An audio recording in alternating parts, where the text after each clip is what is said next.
On a mysterious pinpoint in the Pacific Ocean called Easter Island, a gathering of stone giants guards the shore. No one knows who carved them, why they exist, or how the 50-ton monsters were put into place.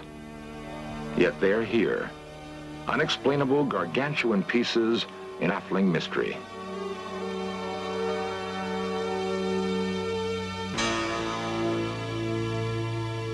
In the jungles of Central America, colossal stone heads were discovered 80 miles from where they were originally carved.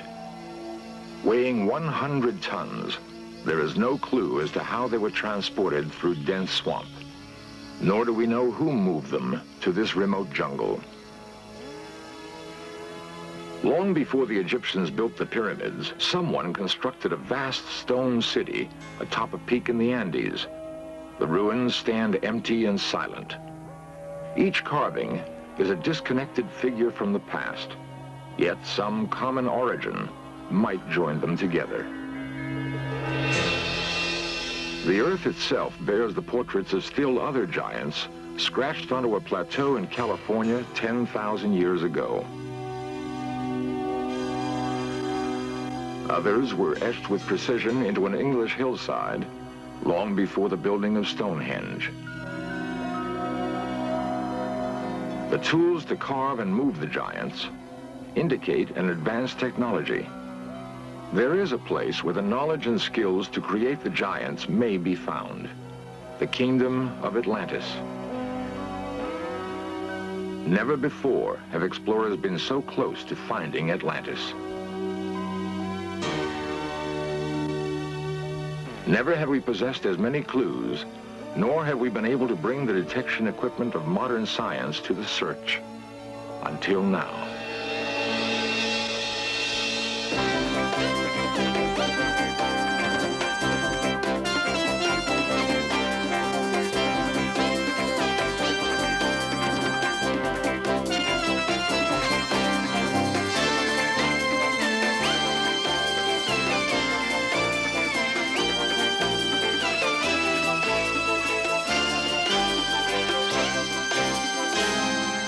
The broken column may be all that remains of an entire civilization, blasted apart by an incredible explosion. Atlantis.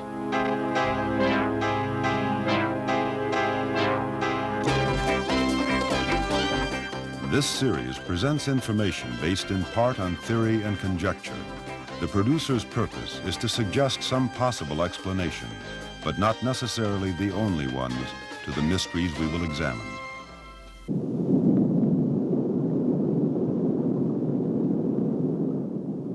There occurred violent earthquakes and floods, and in a single day and night of misfortune, the island of Atlantis disappeared in the depths of the sea.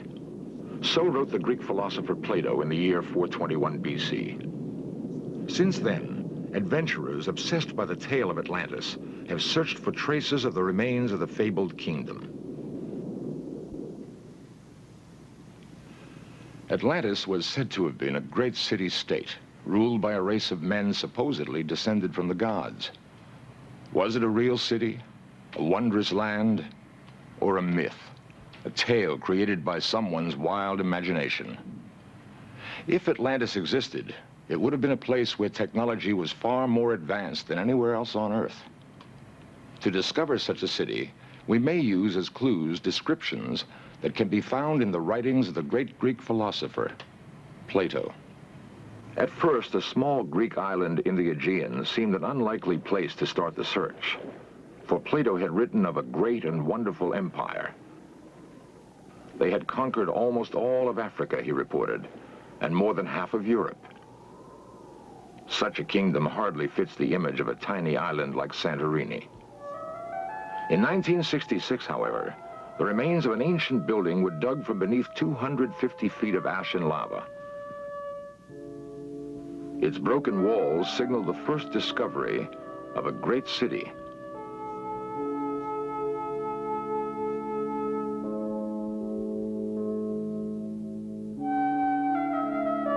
Today, only small villages cling to the Santorini mountainsides. But the island was once a large, circular landmass.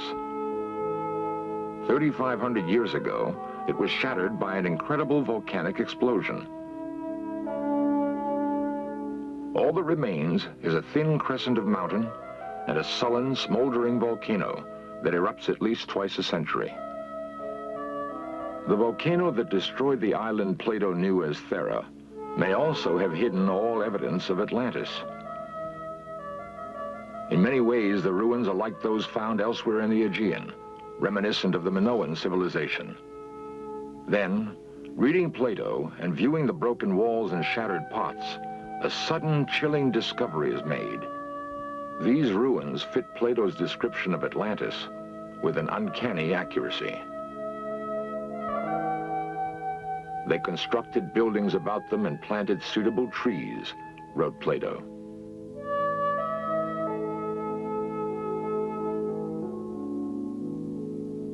Whatever fragrant things there now are in the earth or woods, or essences which distill from fruit and flower, grew and thrived in that land.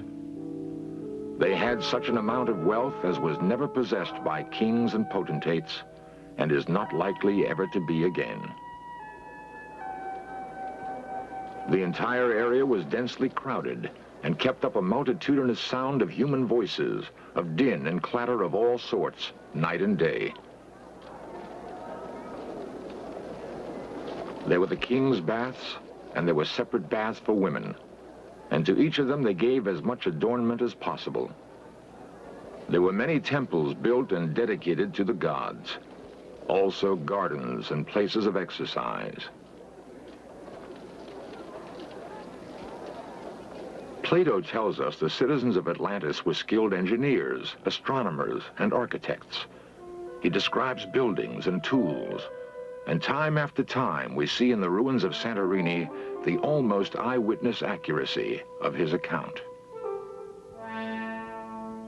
The clockwork gears fished from the Aegean Sea are part of an ancient computer.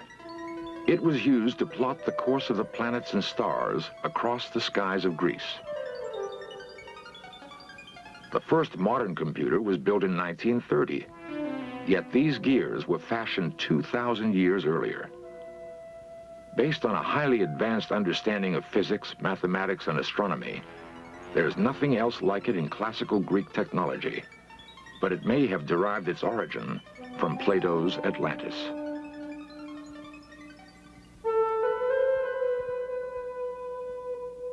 The ruins on Santorini match Plato's description, but one piece of the puzzle refuses to fall into place. Despite the opinion of some experts that here indeed are the remains of Atlantis, Plato himself seems to suggest it lies elsewhere. We must search, he tells us, beyond the Pillars of Hercules. The Pillars of Hercules are today known as the Rock of Gibraltar. Therefore, Santorini, an island in the Aegean east of Gibraltar, could not be Atlantis. It must lie to the west, in the Atlantic Ocean. In a moment, we shall continue our search for Atlantis beneath the oceans, thousands of miles from Plato's ancient Greece. The geography of the Earth is not constant. Dry land was once covered by ocean. What is now seabed was once mountain and forest. The Atlantic Ocean that now separates the Americas from Europe and Africa is so familiar, it's hard to imagine a time when it was not always there. But once, a great landmass stretched over what is now the Atlantic Ocean, bridging the Mediterranean and the Caribbean. Beneath the surface of both of those seas are the broken remains of ancient cities. They may represent the eastern and western ports of Atlantis. The search for the eastern border of Atlantis begins just beyond Gibraltar in the Spanish city of Cadiz. Once a Phoenician port, Cadiz is among the oldest cities in Europe. Here, Dr. Maxine Asher of the Ancient Mediterranean Research Association met Spanish diver Francisco Salazar Casero.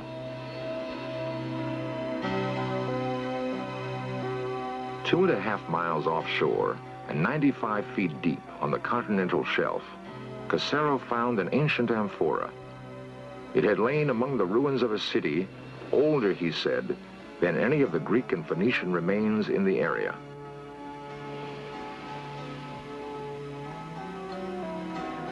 And here, the mystery of Atlantis is complicated by the modern world. According to Dr. Asher, the Spanish government revoked their permission to dive at the site.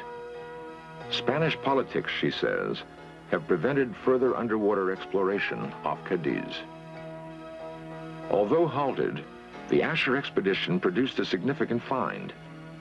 It indicates that the east coast of Atlantis might have been precisely where Plato had placed it, as he said, beyond the Pillars of Hercules.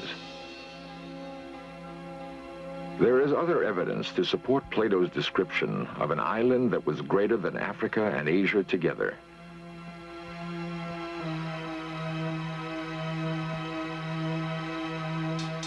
Ancient maps have led geographers to explore the possibility that the Antarctic slowly drifted south in the wake of a massive upheaval. Whatever the reason, we know that once it was part of a much larger landmass. The western edge of that land may lie here, beneath the crystal waters of the Caribbean. The actual discovery, however, is no more astonishing than the man who predicted its very existence. These strange blocks were first seen in a vision by the most remarkable mystic of all time, Edgar Cayce. Edgar Cayce was known as the Sleeping Prophet. Hundreds of astonishingly accurate predictions are cataloged in the archives of the foundation which bears his name. In 1939, Edgar Cayce predicted the end of World War II and his own death. Both events, he said, would take place in 1945. He was right. He foresaw the freedom of India from England, the death of John Kennedy, and a number of geological changes that are still to take place. Edgar Cayce's most remarkable prophecy, however, concerns a lost kingdom. Geological upheavals, he said, would bring about the rediscovery of Atlantis. Cayce saw Atlantis breaking up into 5 islands. The largest he called Poseidia. And Poseidia will be among the first portions of Atlantis to rise again, expected in 68 or 69. That prediction was made in 1940. In 1967, a pilot flying over the Bahamas sighted a rectangular structure beneath the crystal clear waters. It was precisely where Cayce had said Atlantis would be, under the slime of ages of seawater, near what is known as Bimini, off the coast of Florida. And here they lie, huge white blocks chiseled with incredible precision and covering a large area of ocean bottom. No one knows how they got here 35 feet beneath the sea off the coast of Bimini. But here they are found. 2 possible explanations exist. 1, the stones are the remains of a network of paved roads. 2, they are the tops of huge stone walls that once enclosed the palaces of Atlantis.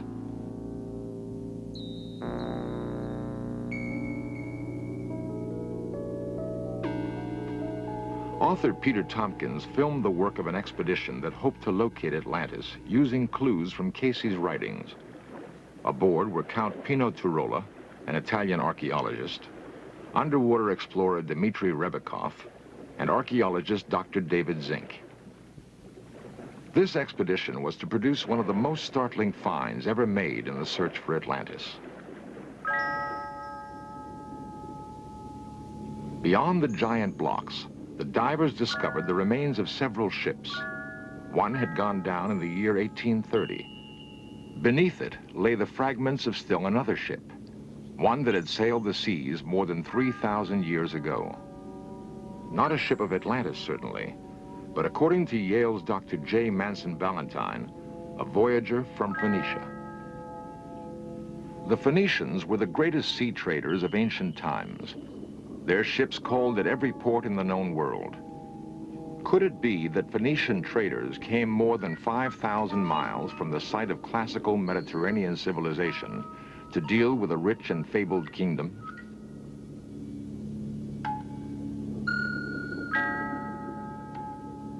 The question posed by the wrecks and the blocks of the Bimini Wall remained unanswered as the expedition continued to explore the waters off Bimini.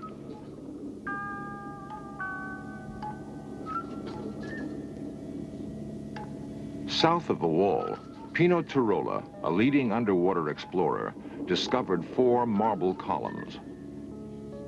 At first, it was thought they were bits of ballast from a wrecked ship.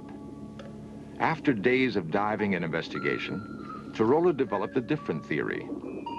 He believes that the columns could be 12,000 years old, actual relics of a center constructed in stone and marble. There are more tests to be made.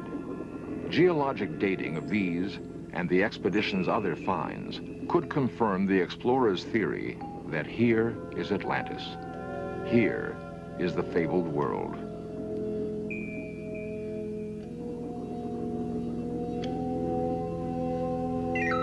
Here, ships may have visited a crowded port.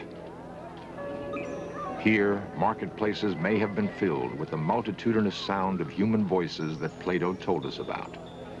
The din and clatter of all sorts, night and day.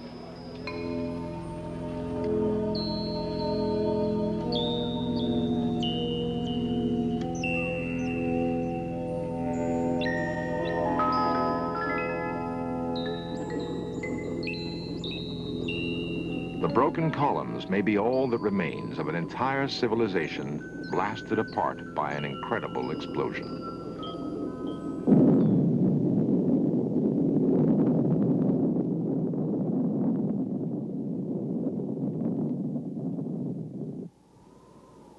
At every one of the sites we have investigated, there are artifacts of a remarkable civilization. But nowhere can we find the remains of the people who once lived in Atlantis. Plato may have explained it when he said the people of Atlantis were warned of impending disaster and they fled. No one has ever investigated this aspect of Plato's account. But if it is correct, the clues to where the Atlanteans went next may be contained in the giant megaliths that guard the lonely outposts of the world. At Easter Island, atop the Andes at Tiahuanaco, in the jungles of Central America at La Venta, we can find the final clues to the mystery. These monoliths may tell us where the refugees, the engineers, astronomers, and architects fled, carrying the technology and culture of Atlantis. If so, we can begin to understand why the great cultures of the past bear such striking similarities. Egypt, one of the greatest of ancient civilizations, is symbolized by its pyramids. So too does the pyramid mark the ruins of this highly advanced Mayan society. There are other similarities. The Egyptian temple of Amen-Ra at Karnak is aligned with the sun. Only at the time of the summer solstice, the sun strikes the central chamber of the temple, known to the ancient Egyptians as the high room of the sun.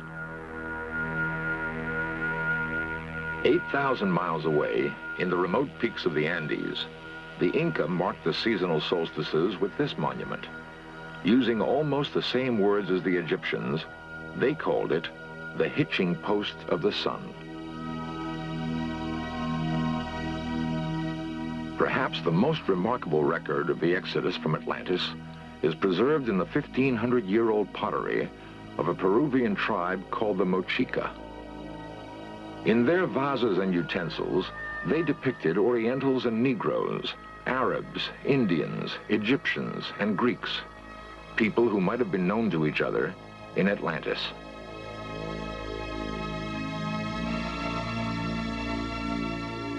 In the stones and bones of the past, we've made a startling discovery. There's a common origin for many widely dispersed ancient civilizations. In the tombs of Peru, we see similarities with other cultures, with the Mayans, with the Egyptians. In the development of mathematics and astronomy, we see links that may reach back to a common origin in Atlantis. And most startling of all is the shared belief in eternal life.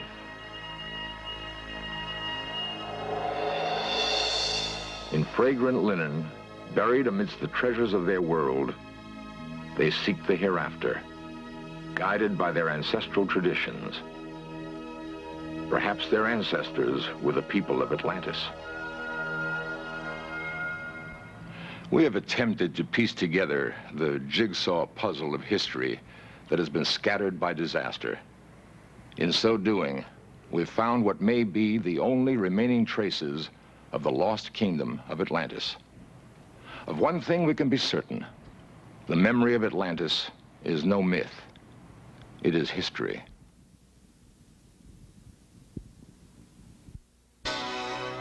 The tale of Atlantis was first told by the priests of Egypt to a Greek poet named Solon. They assured him that the original archive containing the tale of Atlantis still existed. That was 3,000 years ago. In one of his last prophecies, Edgar Cayce said that the archives of Atlantis would one day be revealed in Egypt.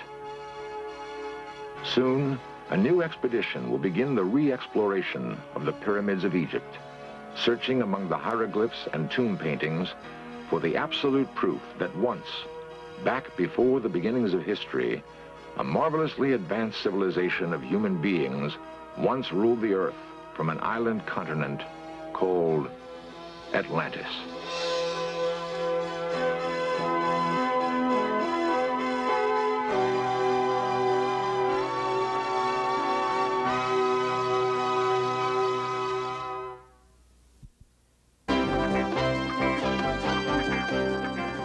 Lost civilizations, extraterrestrials, myths and monsters, missing persons, magic and witchcraft, unexplained phenomena.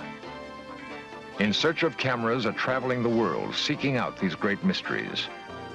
This program was the result of the work of scientists, researchers, and a group of highly skilled technicians.